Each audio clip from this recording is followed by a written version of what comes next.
Samoobvladovanje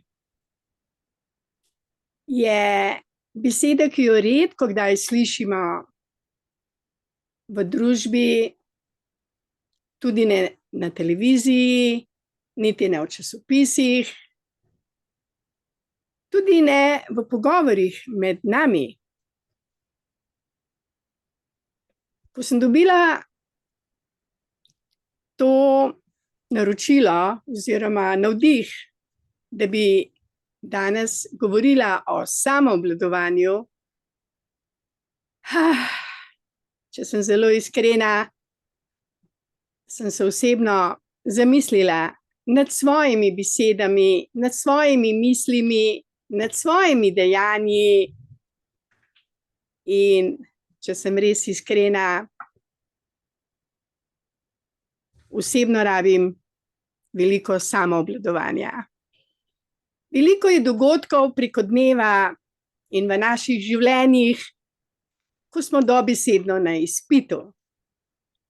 Ali se obvladamo v mislih, v besedah, v dejanjih, ali nas situacije na en način odvedejo tja, kamor ne želimo, da mogoče izrečemo besedo, ki jo kasneje obžalujemo, da mogoče naredimo nekaj, kar obžalujemo, in da tudi mislimo besede, ki nam ne koristijo, ne nam, ne bližnjim.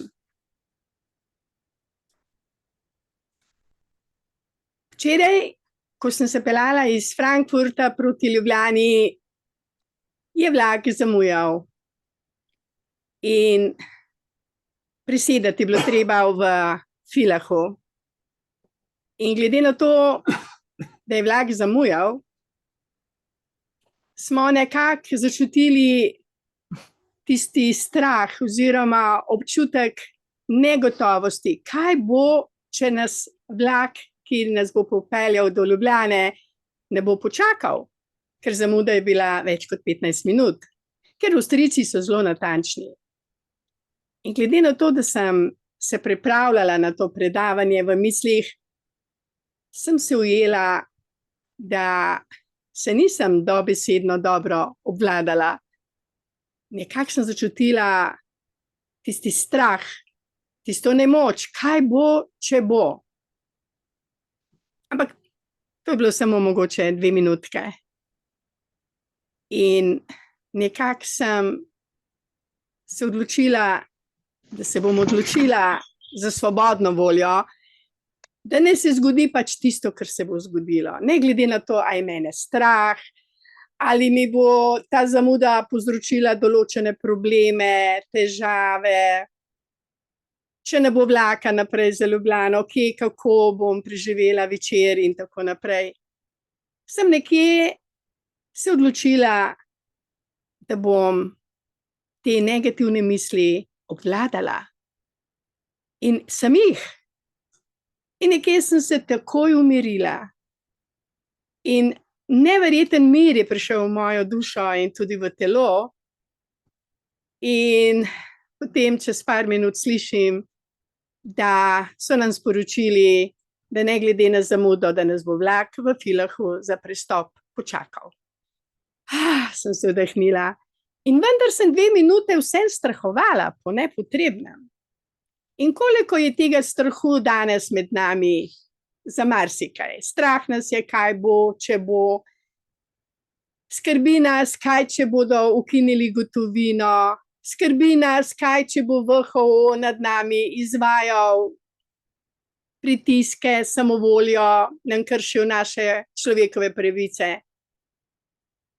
Veliko imamo skrbi, kako bo z našimi otroci, ali bo voda čista, ali bomo imeli dovolj hrane in dovolj vztrajnosti, potrpežljivosti, ljubezni, da bomo v teh turbulentnih časih zvesti miru in ljubezni. To, kar je tudi prva alineja našega statuta 9. člena, da bomo se prizadevali in vztrajali z brezpogojno ljubeznijo in živeli ta notranji mir, ki presega mir tega sveta. In danes bi nas vse skupaj rada spodbudila, bodimo tisti, ki verujemo, da smo z brezpogojno ljubeznijo nepremagljivi, nedotakljivi, neuničljivi, suvereni, močni. Verujmo to. Verujmo, da tudi če nas bi bilo samo 12, pa nas je bistveno več, smo močnejši kot vsi ostali, ki so v temi, ki delajo tisto, kar je kršenje naših človeških ustavnih pravic. Močnejša je naša ljubezen, veliko močnejša. In zato dajmo samoobvladanje na prvo mesto v naših življenjih. Bolj bomo zdravi, lepše medsebojne odnose bomo imeli, tudi negativne misli bomo izgubili. In tudi, če bi izgubili službo, nas boljša služba čaka. Tudi, če nas partner zapusti ali otroci, bomo dobili nove prijatelje, ki nas bodo spoštovali, ljubili.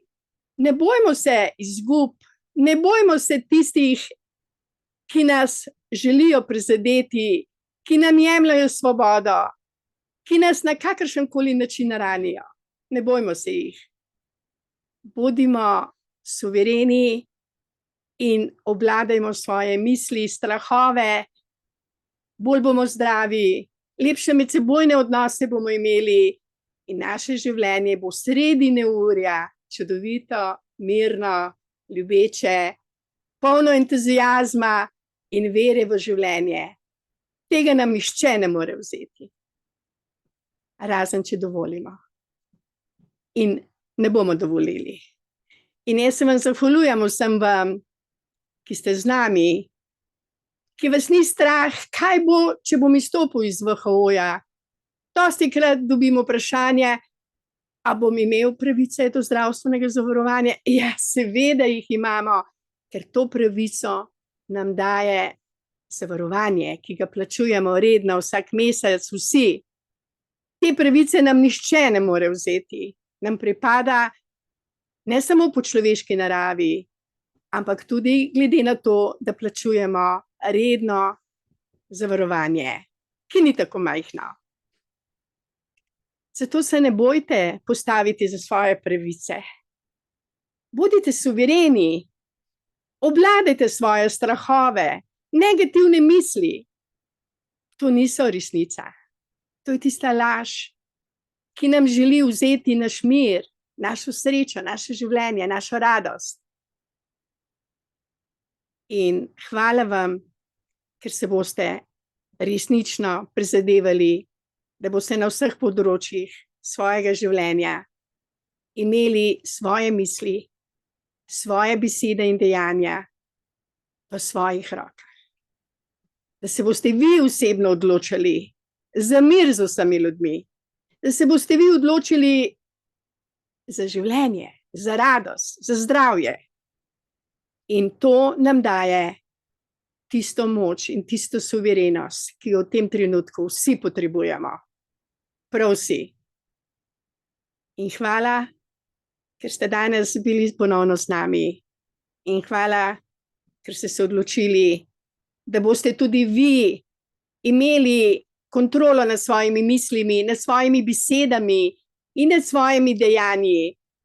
Ker če tega nimamo, potem nas vodijo in kontrolirajo novice iz časopisov, pogovori negativnih ljudi in vse tiste nevidne negativne silnice, ki lahko vstopijo v naše življenje, v naše telo, v naše templje, takrat, ko mi nismo suvereni, ko mi ne verjamemo, da smo lahko resnično suvereni in povezani samo z ljubeznijo.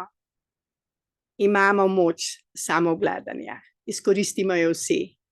Hvala lepa za vašo pozornost.